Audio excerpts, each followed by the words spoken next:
కేటీఆర్కు మళ్ళీ శ్రీముఖం. ఫార్ములా ఈ రేసులో ఏసీబీ నోటీసులు. రేపు విచారణకు రావాలని ఆదేశం. ముందే నిర్ణయించిన షెడ్యూల్ ప్రకారం విదేశాలకు వెళ్తున్నా, తిరిగి వచ్చిన తర్వాత హాజరవుతా. ఏసీబీకి కేటీఆర్ సమాధానం.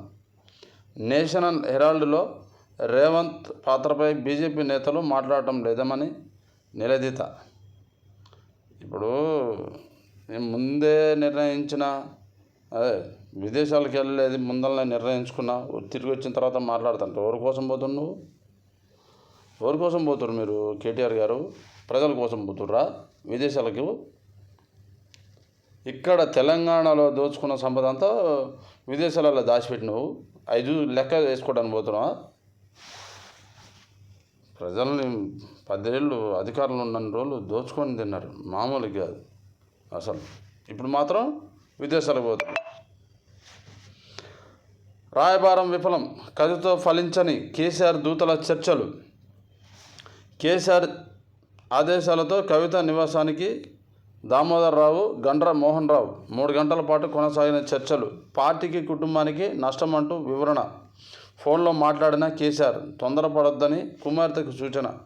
పార్టీలో తన పరిస్థితి ఏమిటో ఇప్పుడే స్పష్టం చేయాలని పట్టుబట్టిన కవిత. లేకపోతే తన దారి చూసుకుంటానని వెల్లడి.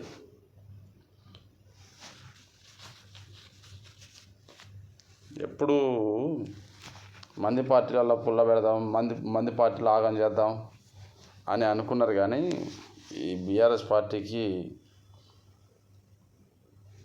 నిప్పు రగులుతుందని ఎవరు ఊహించలే అవసరానికి. కానీ నిప్పు వీళ్ళే పెట్టుకున్నారు. అంటే జైలుకి కూడా కష్టంగా పోలే, ఇష్టంగానే పేరిళ్ళు. ఎందుకంటే చంద్రబాబు నాయుడు జైలుకి పోయిండు, ముఖ్యమంత్రి అయిండు. రేవంత్ రెడ్డి జైలుకి పోయిండు, ముఖ్యమంత్రి అయిండు. అందుకే నేను కూడా జైలుకి పోతా, నేను కూడా ముఖ్యమంత్రి అవుతా అనుకుంది కవితక్క. ముఖ్యమంత్రి అవ్వాలంటే రాసి పెట్టి ఉండాలమ్మా, జైలుకి పోతే కాదు, ఆ ఉందాతనం ఉండాల. అయిపోయింది, బీఆర్ఎస్ పార్టీ పని అయిపోయింది. త్వరలో తెలుగుదేశం పార్టీ తెలంగాణలో వస్తుంది. ఇంకేముంది? ఇక ఫస్ట్ టీడీపీ ఏ, తర్వాత టీడీపీ బి అంటే టీఆర్ఎస్, మళ్ళా తర్వాత మొదటికి వచ్చింది ఏ వస్తుంది. Wait and see.